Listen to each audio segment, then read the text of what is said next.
ভাই উঠেছে, ব্যথা পাইছো না? ব্যথা পাইছো না? হ্যাঁ ব্যথা পাইছো না? এ ধরছে ধরছে ধরছে। ইসিরে আয় রে, ব্যথা পাইছো না? ব্যথা পাইছো না? দেখুন দেখুন দেখুন বাইকের অবস্থা, কি অবস্থা দেখুন। এ দেখুন এদিকে তো পুরাটা কিন্তু জঙ্গল, অফ রোডে দেখুন একবার বাইক কোন পর্যন্ত গেছে। শুধু এখানে না, দেখুন আপনি বাইকের অবস্থাটা দেখুন।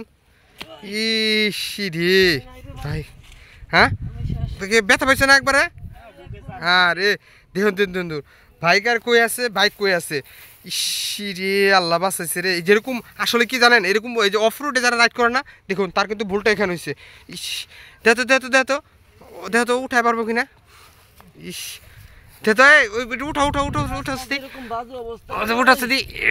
বাবারে ধরছে ধরছে, গাড়িটা উঠাচ্ছে দি। গাড়ি উঠাইবে কেমনি? হ্যাঁ যে অবস্থা, এই যে এখানে একটা ইটের ছিল, এই যে এখানে একটা ইট ছিল, এটা স্লিপ খায় নিচে গেছে গা। আসলে স্লিপ খায় নিচে গেছে গা। দেখুন হ্যান্ডেল একদম বালির মধ্যে একবারে গেড়ে গেছে গা, মানে ধরতে পারে নাই, কন্ট্রোল করতে পারে নাই, একদম এর মধ্যে গেছে গা। ওই যে ইটটা দেখেন।